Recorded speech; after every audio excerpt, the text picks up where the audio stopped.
Mishpatim, a section of the Torah that translates as laws or judgments, should be catnip for a lawyer like me.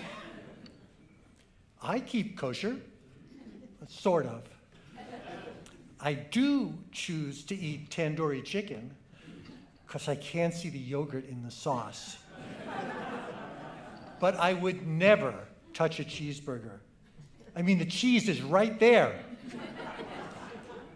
So, newsflash, nobody follows all the laws, and we make up all sorts of justifications for why we do what we do. Of course, Mishpat is about true justice, not just following rules like the one about kids and their mother's milk. There are prohibitions against oppressing strangers, some of the most important ethical and legal directives we have. I could certainly speak for 10 minutes on what our obligations as Jews, as human beings are, based just on that. Unfortunately, that would be too easy to do these days. And anyway, this Parshat has such a wide-ranging selection of laws. Some are indeed so relevant. Some can seem so entirely dated. And some are just so, what? The point, I think, is that there are rules, and we are supposed to follow them as part of our deal with God, more or less.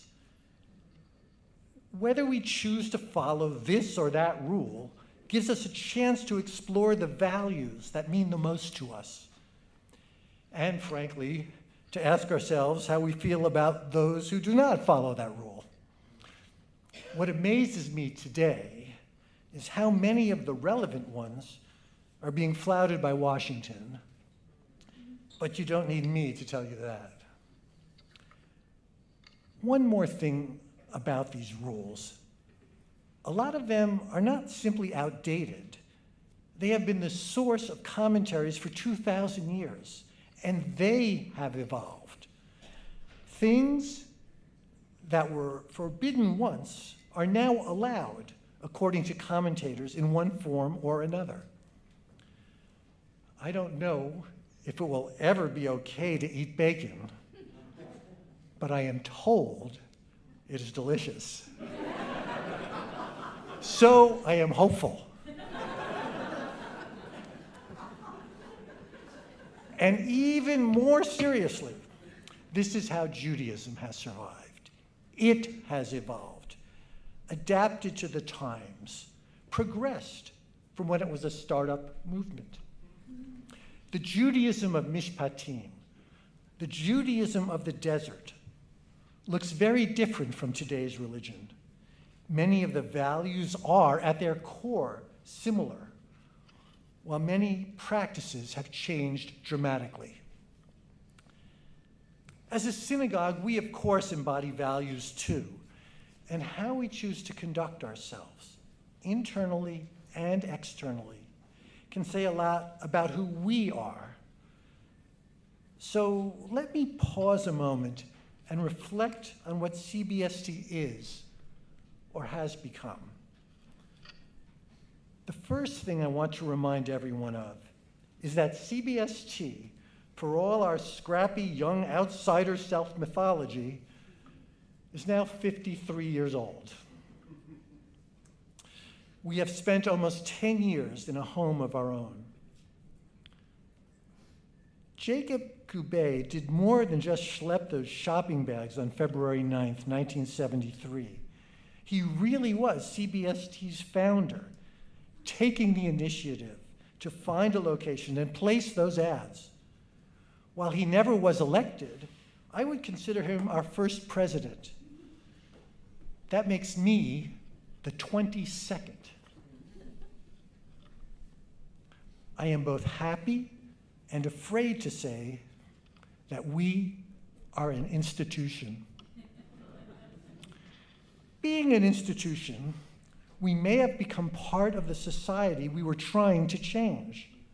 In some ways, this is obviously a good thing. And we can be proud of the ways in which we have helped change society for the better. And of course, we always have to be alert to the danger that we become too comfortable in our status and less eager to confront injustice.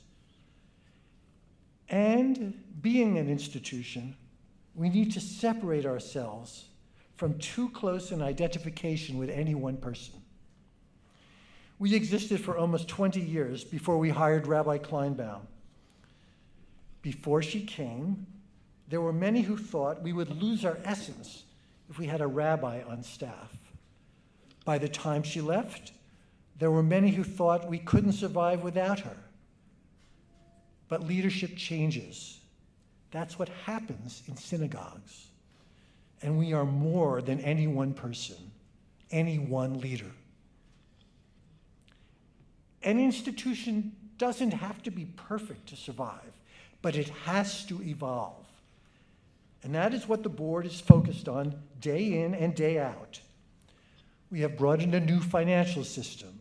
We have reassessed who is doing what on the staff and if it could be done more efficiently. We are undertaking a strategic planning process. We are dedicated to ensuring that what CBST is offering the community is what the community needs.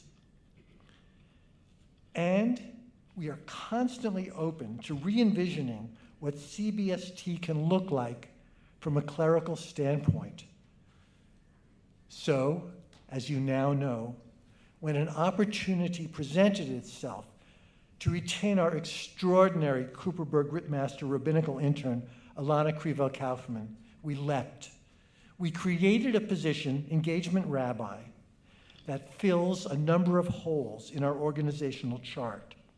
And it frees up the rest of our clergy to do more of what they need to do to help lead our community through the difficult times ahead. We are also working externally to meet the moment. In a coalition against the excesses and outrages of Washington, we have to figure out where our resistance is most effective. Sometimes this means we will be working outside of our comfort zone. Perhaps we will partner with an organization that we don't see eye to eye on every issue. Perhaps we will decide to be less vocal as a shul than we feel we can be individually.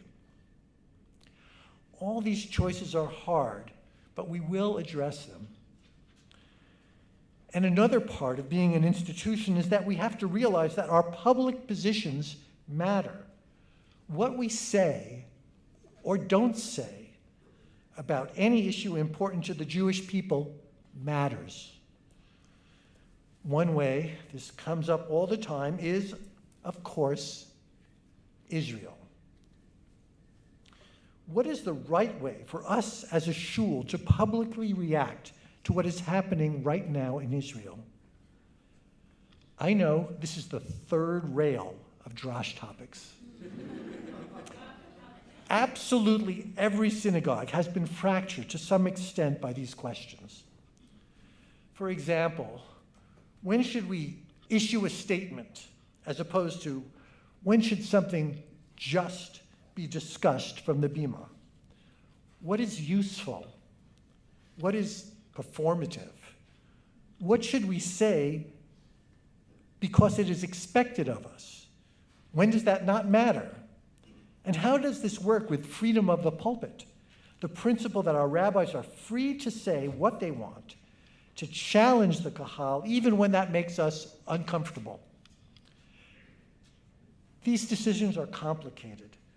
Sometimes, not surprisingly, we may have gotten them wrong. What is important is that they be informed decisions. If no one is paying attention, or we haven't considered it and we end up saying nothing, that isn't good. If we have thought about it and decided to say nothing, that at least is a position, right or not. Same thing if after consideration we decide to say something.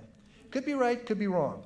We have to ensure that we always consider speaking out, that we always are deliberative in these moments, and we have to be open to discussing whether a particular decision was best for CBST. We need to own what we do, but not be blind to reconsideration. That's simply part of being an institution. I believe part of the strength of this place is how we listen to each other and evolve from that. Recently, I heard that for some of our congregants, being a Jew is more difficult now than being gay. That is to say, the societal pressures that some of us feel because of our religion or because of our affiliation with Israel are more toxic than what we feel because of our sexuality. I want to raise this up because we can't survive as an institution without acknowledging how the current moment is affecting every one of us as Jews and resolving not to shrink from these issues.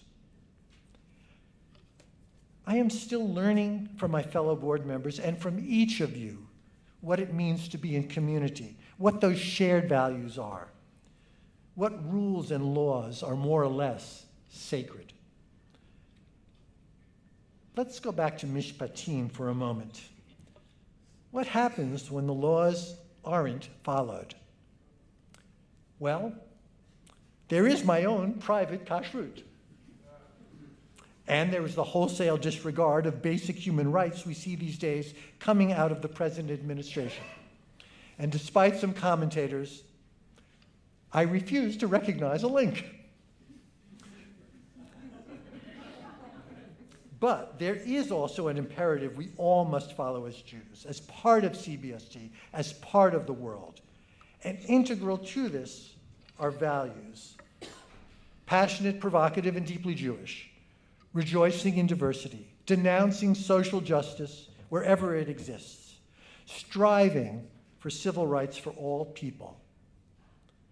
We have to remember who we are, support each other, and not be afraid as we march, literally and figuratively, behind the banner of this now 53-year-old, proudly Jewish and proudly LGBTQ institution. Shabbat Shalom.